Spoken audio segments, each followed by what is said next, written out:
This guide respects your time. All methods have been extensively optimized to maximize catalyst yield farm per hour. Please leave a comment if you know a more efficient method for any ingredients. Bunny is mandatory. We want her AoE capped as well as infinite uptime on damage and running. Take the following modules: Skill Expansion and Maximize Range for AoE, Maximize Conservation and Strong Mentality for skill cost reduction, Nimble Fingers and Skill Extension for duration, MP Collector and Selective Recovery for MP management. If you're running a budget bunny, I'd go with Skill Expansion, Maximize Conservation, Skill Extension, MP Collector, and a level 3 Selective Recovery. You'll be a lot slower, but with good resource management, it'll work.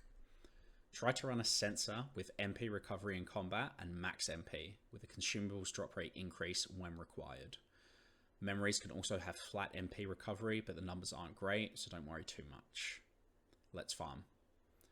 First up, blueprints. Material 17 seems optimal, acquired from the shelter infiltration in Vespers. Bring up the terminal in Albion and start an operation.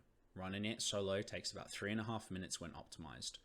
Running in a public group might take more time for the queue to proc, and there's no guarantee that your teammates will stand in the occupation ring to speed it up. Additionally, the bosses have more health.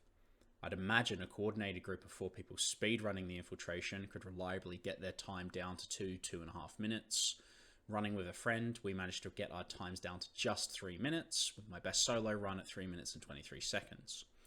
Assuming a solo run and accounting for porting and reset times, reliably getting 4.5 minutes is doable, equaling about 13 patterns per hour.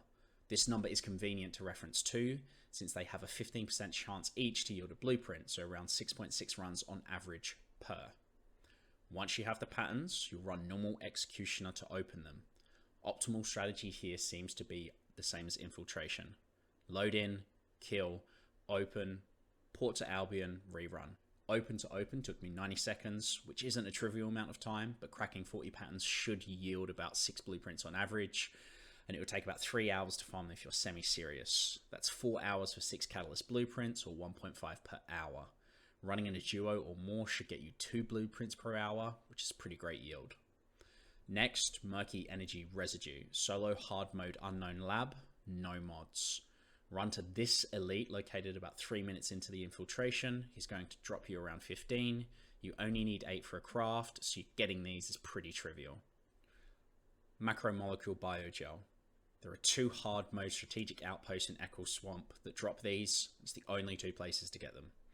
Switch to private mode in Albion and visit one of the areas. This should guarantee its availability. Clear the outpost, then port to the other area. Chop and change between them after you finish clearing. The bosses have a chance to drop them, but it's not guaranteed. It's probably worth equipping a module with consumable drop rate increase when doing this.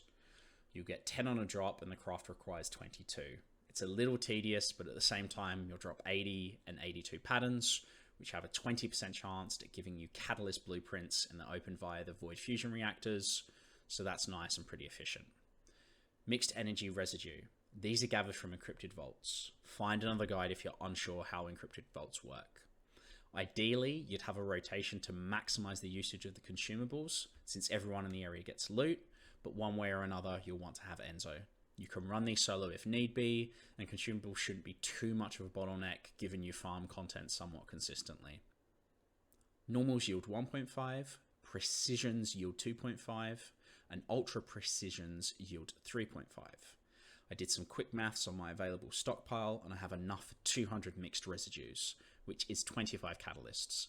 You'll likely be in the same boat, so don't stress too much about doing them solo. It's probably the best way to do it.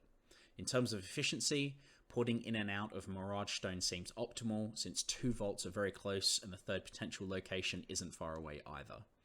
Lastly, Advanced Neural Circuits. These are an elite mission monster drop in hard mode, White Knight Gulch, so any quest works. The best is Order's Occupied Facility and Observatory, mainly because it has 2 elites that spawn and it takes just over a minute to clear. You'll drop about 3 per run, so spending an hour here will set you up for around a dozen crafts. Again, if you find a better yield source, please share in the comments. In a few days, I'll do a similar video on energy activators, the other grindy repeatable craft in the first Descendant. Have fun farming.